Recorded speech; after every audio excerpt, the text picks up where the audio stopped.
Hola, la saluda Gaby del Instituto Bíblico para la Mujer, hoy 23 de marzo, revisando nuevamente nuestro devocional en pos de lo supremo. El título de hoy es ¿Tengo una mente carnal?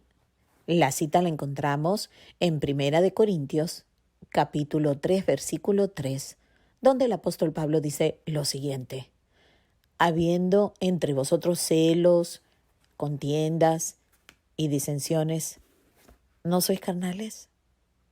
Oremos. Padre amado, te damos gracias por toda la corrección que encontramos en tu palabra, porque tú sabes, Señor, que nosotros, aparte de ti, separado de ti, solo estaríamos justificándonos y caminándonos en el error, alejadas de la verdad, sin saberlo, muertas en el espíritu, sin tener una idea que hemos nacido en enemistad contigo. Señor, tú eres el único que traes la luz. Tú eres el único que das entendimiento y tú eres el único que das crecimiento. Ayúdanos, oh Señor, a madurar, te lo rogamos, para la gloria y la honra de nuestro Señor Jesucristo, tu Hijo. Amén. Bueno, vamos nuevamente con nuestros devocionales que nos alientan muchísimo a dejar atrás toda excusa, a dejar atrás todo lo que nos roba de una vida libre, de una vida en la luz, como nos va a decir el hermano. Así que bueno, damos gracias a Dios por este siervo, este hermano, a quien conoceremos tarde o temprano cuando estemos ya en la presencia del Señor. Amén. Ok, dice así: el hombre natural, es decir, el incrédulo, no sabe nada sobre la carnalidad. ¿Qué es cierto que es esto? Recuerda cuando no conocías al Señor, cuando estabas en el mundo y no te dabas cuenta de que necesitabas un nuevo nacimiento. Recuerda que la palabra carnalidad probablemente no estaba en tu vocabulario. Yo definitivamente no tenía la palabra carnalidad, ni siquiera el ejemplo, el entendimiento, ni el interés de entender o hablar acerca de lo que era un hombre natural o un incrédulo o un hombre carnal. Pues jamás se me hubiese ocurrido, porque yo era una persona natural, incrédula, carnal, y jamás podía entender lo que era una persona espiritual. Obviamente, lo que nosotros en algún momento podemos haber tomado como una persona espiritual, ponte una persona que practica la meditación, una persona tranquila, que guarda silencio, todo lo que hoy puede parecer como una persona espiritual, bueno, de acuerdo a la palabra del Señor, no es una persona espiritual, porque una persona que no ha nacido del Espíritu jamás puede ser una persona espiritual, ¿verdad? Entonces, si conocemos la terminología carnalidad, es porque hemos nacido de nuevo y sabemos a qué se refiere el apóstol Pablo con ese término. Entonces dice: los deseos de la carne que pelean contra el espíritu y la guerra del espíritu contra la carne, que se inicia con el nuevo nacimiento, son lo que producen la carnalidad y la conciencia de la misma. Es cuando ahora entendemos esa lucha de nuestra carne, como realmente es una esclava del pecado, separados de la libertad que Dios nos da y la obediencia que podemos disfrutar por su gracia. Entendemos que nuestra carne nos ha estado gobernando y nos ha estado manteniendo en una rebeldía contra Dios, queriendo hacer lo que nos da la gana, momento a momento, y no pudiendo en lo absoluto detectar la esclavitud de esa carne. Pero Pablo dijo, nos pone aquí el hermano: andad según el Espíritu y no cumpliréis los deseos de la carne. Escuchen cómo el apóstol Pablo nos pone como el versículo en una forma proactiva. Nos dice: andad según el Espíritu. O sea, que caminemos y vivamos como el Espíritu de Dios, en la palabra de Dios, nos dice que debe vivir una persona que ha nacido de nuevo. Y de esta manera iremos muriendo a los deseos de la carne. ¿Ok? Entonces dice, en una palabra, desaparecerá la carnalidad. Pero vamos a ver, que todo esto en realidad es un poder que viene del cielo, un milagro que viene del cielo, para que no nos vayamos a desanimar. Entonces el hermano nos hace la siguiente pregunta. ¿Tienes un temperamento agresivo y te alborotas fácilmente por cosas insignificantes? ¿O crees que ningún cristiano nunca es así?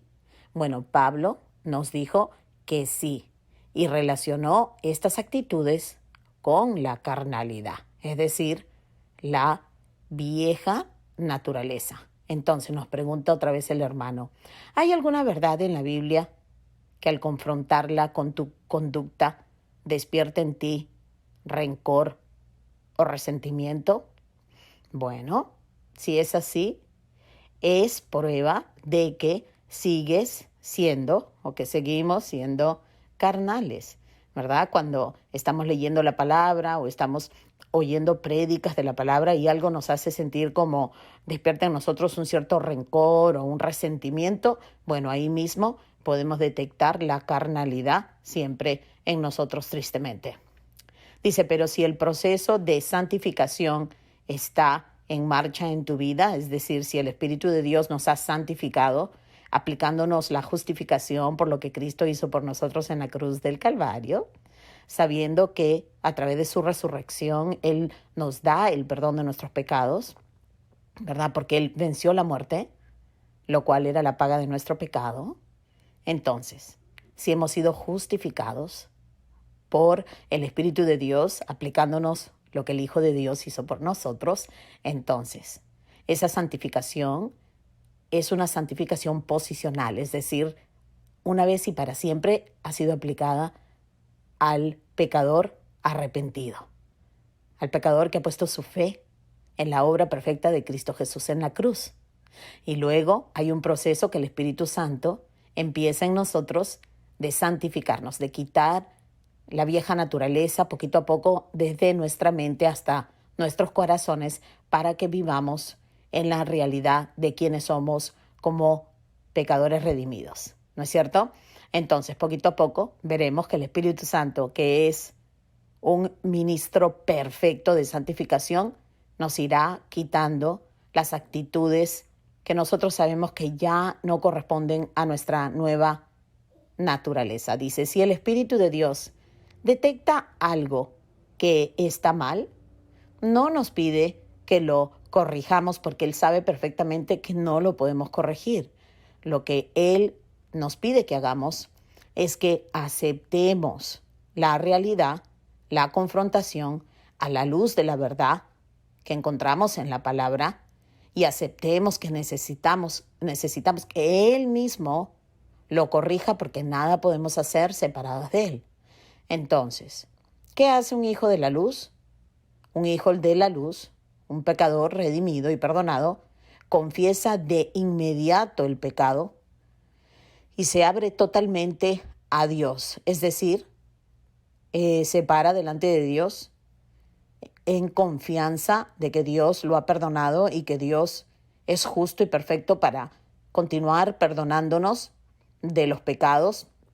Entonces nosotros somos honestas delante del Señor, transparentes, en lugar de actuar como un hijo de las tinieblas, quien piensa que debe como justificarse delante del Padre. Es decir, explicar por qué está pecando, o desde dónde viene ese pecado, y decir que Dios tiene que entender porque nosotros fuimos tratados así o nosotros fuimos criados así. Eso en realidad es un comportamiento de un hijo de las tinieblas, dice la palabra. Cuando la luz resplandece y el Espíritu introduzca en nosotros la convicción de pecado, entonces ahí sabremos que realmente somos hijos de la luz. Entonces, ¿qué hacemos cuando Dios nos confronta? Pues debemos ponernos de acuerdo con Él, que significa confesar nuestra mala acción y confiar que Dios se ocupará de quitarla de nosotros, ya sea de una vez para siempre o poquito a poco. Él irá sanando nuestras heridas, curando nuestros males, aplicándonos la nueva naturaleza de nuestro Señor que ya está en nosotros en forma de semilla incorruptible. Entonces dice que si tratamos de vindicarnos, entonces ahí terminaremos demostrando que no somos hijos de Dios, sino que seguimos como hijos de la oscuridad, hijos de ira, desobedientes, como dice la palabra. Entonces, el hermano nos hace una pregunta. ¿Cuál es la prueba de que la carnalidad ha desaparecido? Dice, nunca te engañes a ti mismo. Cuando la carnalidad desaparezca, lo sabrás. Es lo más real que puedas imaginarte. Y si Dios cuidará de que y si Dios se cuidará, y Dios se cuidará de que tengamos varias oportunidades de poder darnos cuenta del milagro que solo su gracia nos puede traer. Recordemos nuevamente, cuando Dios nos confronta de un pecado, aceptamos en ese momento que Él tiene la razón, en lugar de justificarnos. Y luego le rogamos que por su gracia nos vaya cambiando. Llegará el momento que pasamos una prueba y nos damos cuenta que Él nos está cambiando. ¿Por qué? Porque ya no reaccionamos como lo hacíamos anteriormente. Y más bien decimos, si esto me hubiese sucedido hace 2 semanas, hace 3 meses o hace un tiempo, yo sé que hubiese reaccionado de manera totalmente diferente. Es ahí cuando Dios nos muestra que solo Él, por su gracia, nos puede cambiar.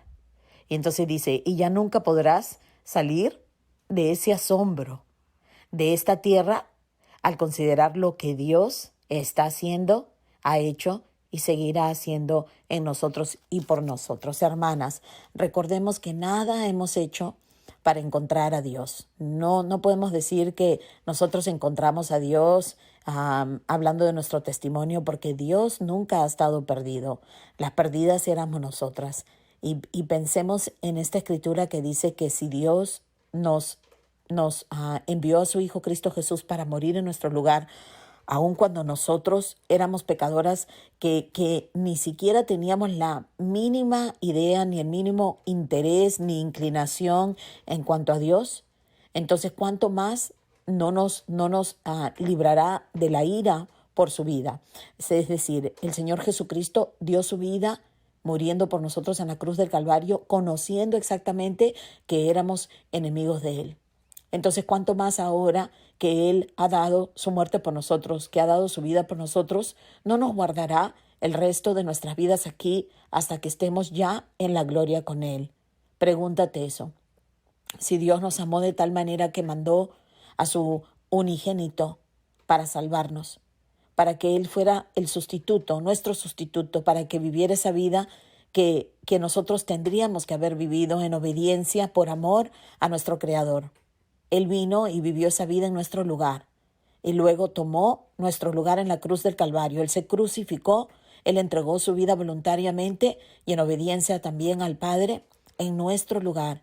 Hermanas, a eso se refiere cuando dice que nosotros, los que hemos creído, estamos crucificados con Cristo en la cruz. Hemos muerto con Él a esa persona que éramos, a esos derechos que pensábamos que teníamos, y ahora estamos identificadas con Él en el bautismo, con esa muerte, y cuando hemos salido de las aguas del bautismo, nos estamos identificando con su vida de resurrección. Estamos vivas porque estamos sentadas en Cristo y con Cristo en los lugares celestiales. Ahí Él nos guarda en la palma de sus manos.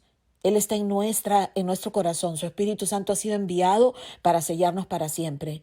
Entonces, dice Pablo, si lo que empezó por el Espíritu, ¿acaso lo podremos terminar en la carne o con las obras? Por supuesto que no.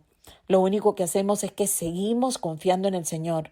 Así como confiamos para salvación, confiamos para que Él nos vaya limpiando y nos vaya quitando toda la naturaleza antigua para que nosotros no nos justifiquemos cuando pecamos contra Dios, sino que haciendo uso precioso de este poder que Él nos ha dado, su gracia, entonces caminamos de gloria en gloria, porque tenemos el poder que resucitó a Cristo Jesús de la muerte.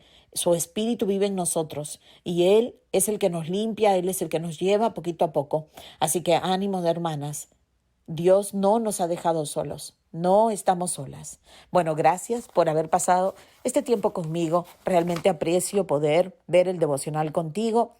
Mañana tenemos uno titulado Menguando para su propósito. Espero poder compartir ese también contigo. Y hasta entonces, que Dios te bendiga, hermana.